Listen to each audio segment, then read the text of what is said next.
Freud and the language of dreams. What the unconscious is trying to tell you. Every night you slip into another world. Your body sleeps, your conscious mind retreats. And then, images, emotions, sensations, scenes.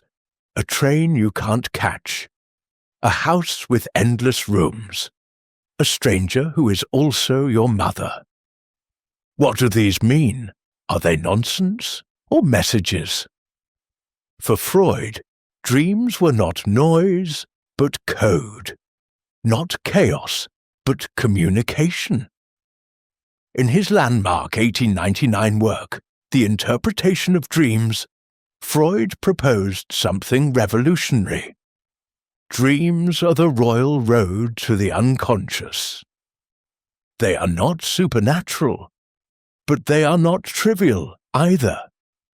They are psychic creations constructed by the mind to reveal, disguise, and resolve internal conflict. In this video, we'll explore how Freud thought dreams worked, the concepts of manifest and latent content, techniques like free association and symbol interpretation, real cases from Freud's practice, and the role dreams play in therapy and in everyday self-understanding. Let's step into the dark and learn how to listen. Freud didn't invent dream analysis, but he did turn it into a system. Where others saw prophecy or randomness, Freud saw structure. His first premise was this: dreams are wish fulfillments, but not obvious ones. Often, the wish is unacceptable, even shameful. So the mind disguises it. The dream becomes a puzzle, a compromise. This is what makes dream interpretation both essential and difficult.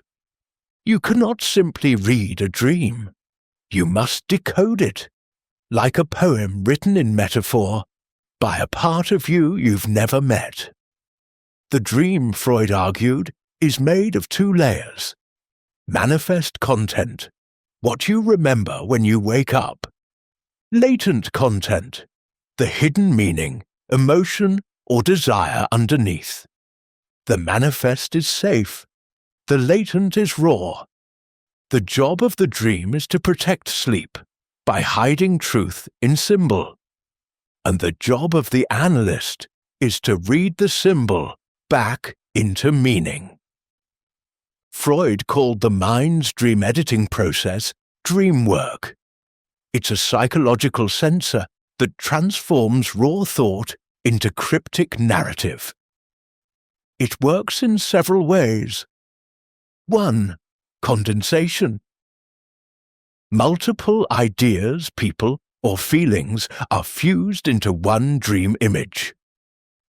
For example, you dream of a man who looks like your boss, but speaks like your brother. That's condensation. 2. Displacement. An important feeling is redirected onto something trivial. You dream about misplacing a pen, but you're actually anxious about losing control in your relationship. 3. Symbolization. Objects and actions represent something else, often sexual or emotional in nature. Trains, tunnels, boxes, water, all can be symbols, depending on the dreamer. 4. Secondary revision. The dream is made coherent upon waking. The mind smooths over absurdities to make the dream feel like a story, even though its real meaning is nonlinear. These processes aren't lies. They're protections. The dream doesn't hide the truth out of malice, but out of necessity. The unconscious is powerful. The dream is how it speaks in code. Freud's dream method wasn't about universal symbols. He distrusted dream dictionaries. Instead, he used free association. He would ask the dreamer to recount the dream, then say everything that comes to mind in response to each element, no matter how unrelated or embarrassing. The analyst would then trace the chain of thoughts back to the latent wish. Example: a woman dreams of being late to a wedding. She associates it with her sister's wedding, her fear of commitment, her parents' divorce, and a childhood memory of being forgotten at school. What seems like a simple dream of lateness becomes a map of her psyche. Freud believed that every dream, no matter how absurd, could be decoded this way. He called dreams the disguised fulfillment of a repressed wish. Not all dreams are sexual. Some are about power, safety, revenge, love. But they are all, in his view, about desire. Let's examine a few of Freud's most cited dreams. 1. The Irma injection. Freud's own dream. A colleague gives his patient Irma a dangerous injection. Freud blames others, shifts guilt. Analysis revealed a deeper anxiety. Was Freud responsible for her suffering? Was his method effective? Was he secretly wishing to escape blame? It was a dream of self-justification, masked as concern. 2. The Father's Wake.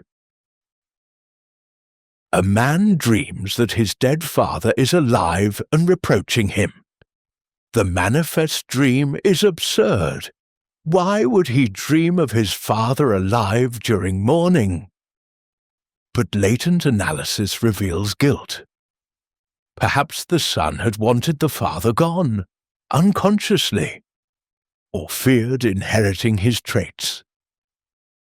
3. The Dream of the Burning Child. A father dreams his dead child is calling, "Father, can't you see I'm burning?" He wakes to find the candle fell on the child's body. Was the dream a warning? Or a wish to keep sleeping, despite the danger? Freud suggests that dreams, even of tragedy, may contain unconscious resistance to waking, to confronting reality. These aren't just stories. They are encrypted feelings, honest and unsettling. Freud's theory was groundbreaking, but it's not the final word.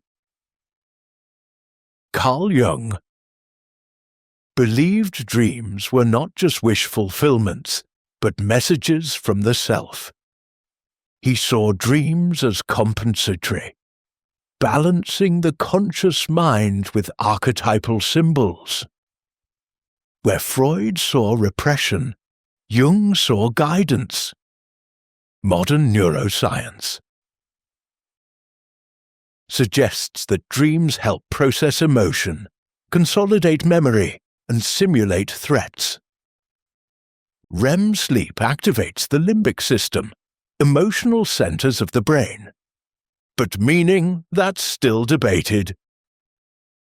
Existentialists and phenomenologists view dreams as existential texts, expressions of freedom, anxiety, and transcendence. Where Freud saw the past, others see the present self, negotiating its meaning in the dark. Still, Freud's core insight remains. Dreams are not random. They are meaningful, but they speak a foreign tongue. So, what do your dreams want from you? Not obedience, not fear, but attention. They are your unconscious speaking in riddles. Freud taught us to listen, not just to what we say, but to what we imagine when the mind is unguarded. Dreams may seem strange, but so are we. To Freud, dream analysis was not a parlor game. It was a sacred task, an act of decoding the hidden life of the soul. He showed us that even our nonsense carries sense, that the absurd is a disguise, that behind the carnival mask of sleep, the truth waits. Tonight, when you sleep, your mind will speak again. Will you listen? Curious minds never stop.